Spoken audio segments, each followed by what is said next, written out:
बहुत बहुत धन्यवाद आपका नाविका। मैं एक बात बता देता हूं कि कर्नल सोफिया कुरैशी के बारे में जो बोला बीजेपी के मंत्री ने, मैं सिर्फ एक बात बता देना चाहता हूं मंत्री जी को कि साहब ऐसा है, उनको वहां पे इसलिए बैठाया गया क्योंकि वो भारतीय सेना समझती थी वो सबसे बेहतरीन है इस काम के लिए। वो महिला हैं या वो मुस्लिम हैं, इसका कोई लेना देना नहीं है उनके काम से। तो ये सब गलत बातें हैं।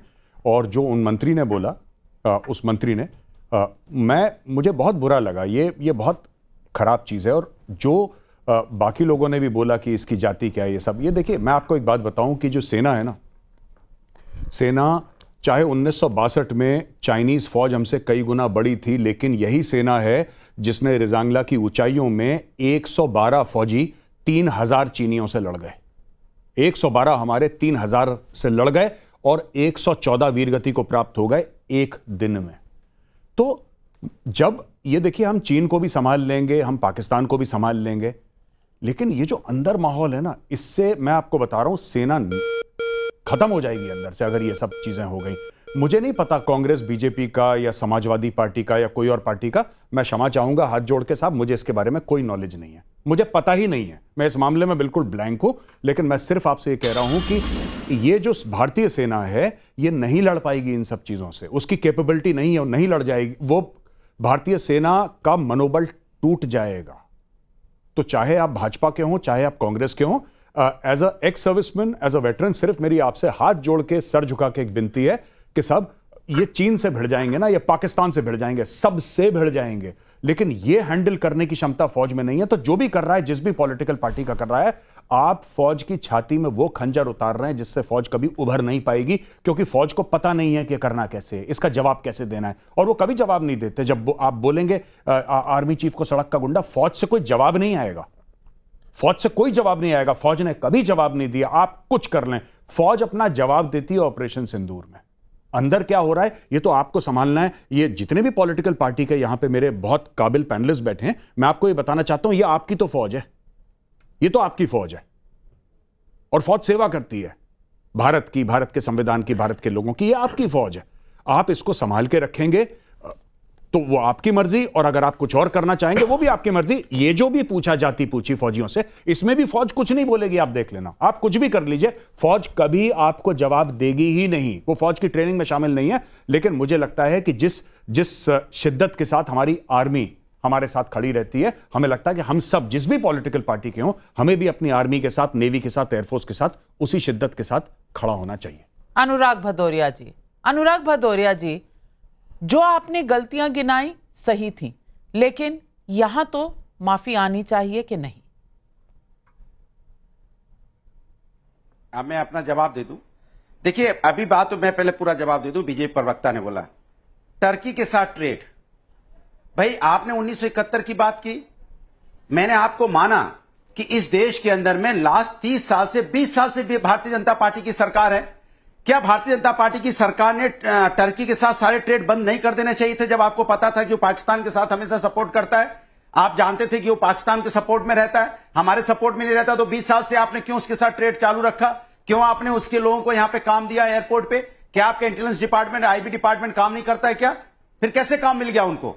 आप इसकी जिम्मेदारी से कैसे भाग सकते हैं कि 2008 में मिल गया था, 2007 में मिल गया था, बट 2014 के बाद से तो आप हैं, तब तो आपको कैंसिल कर देना चाहिए था ना, क्योंकि आपको कांग्रेस को हटा के, यूपीए को हटा के आपको सत्ता में लाया गया था, और आपने यही वादा किया था देश के अंदर हम आएंगे, नया भारत बनाएंगे। तो नया भारत क्या था?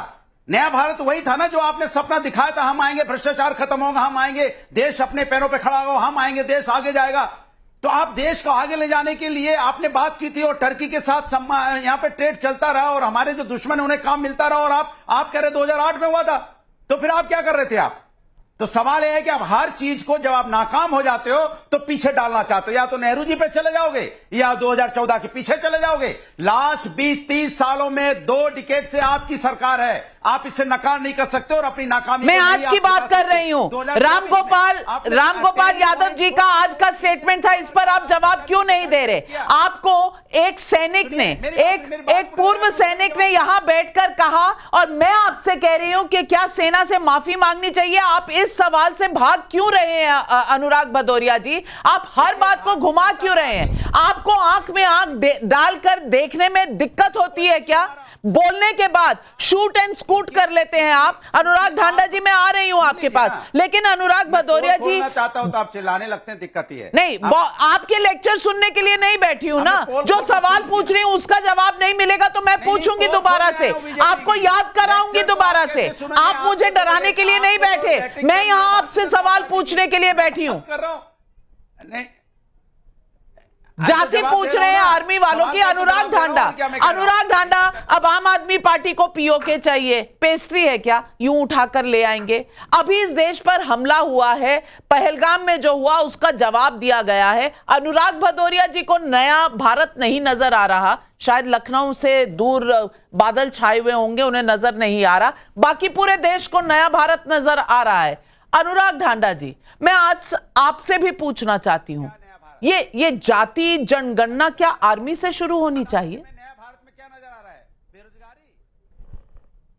नहीं, बिल्कुल नहीं होनी चाहिए नाविका जी। मैं दोनों ही जगह पर, जो राम गोपाल जी ने कहा उसको भी और जो भारतीय जनता पार्टी के मंत्री ने कहा उसको भी, दोनों को भाषा पे संयम रखना चाहिए। बाकी किसी भी जगह पे आप जाति गिनवाइए, धर्म गिनवाइए, चलेगा, लेकिन सेना में जाति और धर्म की बात नहीं होनी चाहिए। मुझे ये भी समझ में आता है कि हो सकता है राम गोपाल जी को लगाओ हर कामयाब व्यक्ति के साथ व्यक्ति अपने आप को जोड़ना चाहता है, तो मुझे ये भी समझ में आता है कि सेना की उपलब्धियों के साथ उन्होंने सोचा हो कि हम भी अपना नाम जोड़ लें, हम भी अपनी जाति जोड़ लें।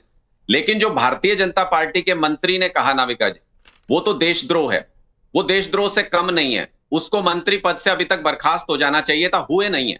अभी तक सिर्फ टीवी पे बैठ के सिर्फ बातें कर रहे हैं कि हम उनकी भर्त्सना करते हैं। अरे आपकी सरकार है, मंत्री पद से बाहर फेंकिए ऐसे व्यक्ति को, क्यों बिठा रखा है उनको मंत्री पद के ऊपर?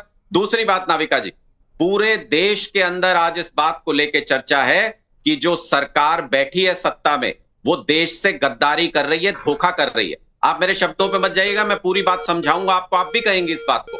पूरे देश को इस वक्त लग रहा है कि सरकार धोखा कर रही है लोगों के साथ।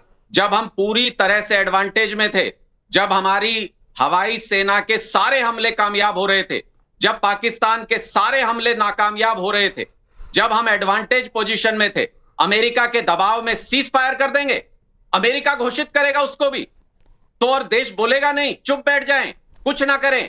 आप बताइए नाविका जी, 3 देशों ने पाकिस्तान का साथ दिया इस पूरी लड़ाई में। मैं नाम बताता हूं, तुर्की ने, अजरबैजान ने और चाइना ने दिया ना नाविका जी, तीनों देशों ने। अब तीनों की हकीकत सुनिए, सरकार इनके साथ क्या कर रही है। आप तो इतने अपडेटेड रहते हैं अनुराग ढांडा जी, आज आप अपडेटेड नहीं है। आपने सुना नहीं पिछले 3-4 दिनों में ट्रंप ने क्या क्या और क्या क्या नहीं कहा। आज जो कहा पहले आपको सुनवा देती हूं, आपको, आप सुन लीजिए ट्रंप ने आज क्या कहा है। I don't want to say I did, but I sure as hell helped settle the problem between Pakistan and India last week, which was getting more and more hostile. And all of a sudden you'll start seeing missiles of a different type. And we got it settled, I hope. मैं ये नहीं कह रहा कि मैंने कुछ किया है, लेकिन मैं उम्मीद कर रहा हूं कि दोनों के प्रॉब्लम सेटल हो गए। अब ट्रंप, आप देख लीजिए क्या क्या कहते हैं। नाविका जी सुनिए ना, मैं अपडेटेड हूं, मैंने सुना है, ये भी सुना है, मैंने वो भी सुना है कि एप्पल को क्या कहा उन्होंने कि इंडिया के अंदर काम मत कीजिएगा, मैंने वो भी सुना है। आप मैं पहले जो आप बात कर रहे हैं, जिस पे चर्चा कर रहे हैं, मैं उसकी बात कर रहा हूं। 3 देश थे, तुर्की, अजरबैजान और चाइना। तीनों की हकीकत सुनिए, सरकार उनके साथ क्या कर रही है। लोगों को कह रहे हैं बॉयकॉट कीजिए, बॉयकॉट कीजिए, पूरा देश बॉयकॉट कर रहा है। हम नहीं चाहते तुर्की का कोई भी सामान, हम नहीं जाना चाहते वहां पे। आप क्या कर रहे हैं? इनके एम्बेसडर जो तुर्की के अंदर बैठे हैं वो क्या कर रहे हैं? अब से कुछ देर पहले ट्वीट किया इन्होंने, उनके साथ बैठ के ये पार्टी कर रहे हैं, डिनर कर रहे हैं। मैं पढ़ के बताता हूं आपको, ट्वीट डिलीट कराया गया ये, उसके बाद 6 बजे इन्होंने ट्वीट किया है। ये क्या लिखते हैं इसमें? We exchange views on our bilateral relations and current development in a very cordial manner. इनके एम्बेसडर बैठ के वहां पे कॉर्डियल मैनर में बात कर रहे हैं तुर्की के साथ। शहजाद पूनावाला जवाब दें, नहीं, शहजाद पूनावाला जवाब दें ना, बात पूरी होने दीजिए, बात पूरी होने दीजिए, बीच में नहीं काट। मैंने आपको 4 मिनट दे दिया, और कितनी सुनूं? बातें सुनी है, इसीलिए मैं आपसे रिक्वेस्ट करूंगा, नहीं, आपने नाविका बहुत जी, मैं सवाल आपसे उठाए हैं, रिक्वेस्ट करूंगा सारे कि जैसे सवालों का धैर्य से जवाब मैंने ले इनकी रही बातें सुनी, हूँ, अब ये भी इंतजार सुनिए। करिए, इतने सवाल हो जाएंगे तो याद भी नहीं रहेंगे। शहजाद जवाब दीजिए। पूछ रहा हूं सिर्फ 3 सवाल। नाविका सिर्फ जी, 3 सवाल। हाँ, पहला अब तुर्की एक एक का करके पूछा मैं है जवाब देता हूं। कि और पूरे देखिए देश में नाविका जी, अगर इनकमिंग ड्रोन होगा तो S-400 चलेगा, इनकमिंग ड्रोन होगा तो S-400 चलेगा। नाविका जी, एक एक करके जवाब देता हूं। पहले तो नाविका जी बता दीजिए कि क्या आम आदमी पार्टी के 2 टुकड़े हो चुके हैं क्या? क्योंकि आम आदमी पार्टी की आतिशी मारलेना, मिस मारलेना, जिनके पेरेंट्स ने अफजल गुरु को सपोर्ट किया, कहती है पाकिस्तान तो गिड़गिड़ाया नहीं, और आम आदमी पार्टी के अनुराग धांधा आकर कहते हैं कि पाकिस्तान को हमने ठोक दिया। तो पाकिस्तान को जब ठोक दिया तो आतिशी मारलेना को बताइए ना कि मार दिया उनको, हमने ठीक से मारा है, काहे फिर वो दूसरा नैरेटिव दे रही है? दूसरी बात, अब देखिए अनुराग जी ने बोला कि पीओके ले आना चाहिए, पीओके ले आना चाहिए। अरे मान्यवर फारूक अब्दुल्ला जो आपके साथी है, जम्मू कश्मीर सरकार में आपके विधायक ने सपोर्ट दे रखा है, वो कहते हैं पीओके भूल जाओ, पाकिस्तान ने कोट अनकोट, मेरी भाषा नहीं उनकी भाषा के चूड़ियां नहीं पहन रखी है, आप उनके साथ समर्थन में हैं। उन्होंने कहा है कि पीओके की तरफ देखना भी नहीं है, हमारा स्टेटेड पोजीशन है कि पीओके हमारा है, उनका स्टेटेड पोजीशन है पीओके भूल जाना है। उनके साथ बैठकर पीओके की पैरवी कर रहे हो। और दिया किसने? जिसके साथ आपने गठबंधन कुछ महीने पहले किया था, कांग्रेस के साथ। तो आपके दांत खाने के अलग, दिखाने के अलग। नहीं, पर जो सवाल अनुराग ढांडा ने आपके मंत्री पर पूछा है, मध्य प्रदेश के मंत्री पर, उन्हें अब तक बर्खास्त क्यों नहीं किया गया, ये सवाल, इसका जवाब चाहिए। आ रहा हूं, उस पे भी आ रहा हूं नाविका, उस पर भी आ रहा हूं। देखिए फिर से ड्रोन आ रहे हैं, मैं ड्रोन पर फायरिंग करूंगा।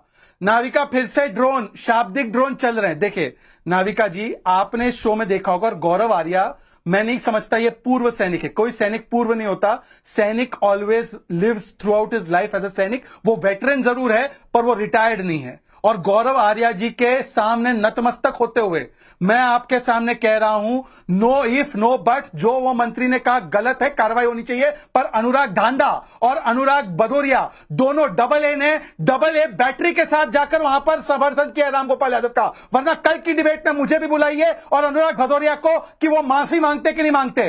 रामगोपाल यादव से माफी मंगवाइए। मेरे यहां पर जो है वो व्यक्ति ने माफी मांगी है और कार्रवाई होगी। वो बचाव कर रहे हैं, जस्टिफाई कर रहे हैं। ये हम में और उनमें अंतर है कि वहां पर बचाव है, यहां पर कोई बचाव नहीं है। पब्लिक के सवाल आ रहे हैं, अनुराग ढांडा आ रही हूं, प्रदीप कुमार हैदराबाद से सवाल पूछ रहे हैं, आतंकियों को पालने वाले देश का जो देश साथ दे रहा है उसके खिलाफ बोलने में भी कांग्रेस आप के बीच में क्यों फंसकर रह गई है? नरेश चौहान नीमराना राजस्थान से पूछ रहे हैं, मोदी विरोध तक तो ठीक है, लेकिन देश और सेना के रास्ते में अड़चनें खड़ी करने वालों को क्या कोई हिंदुस्तानी बर्दाश्त करेगा?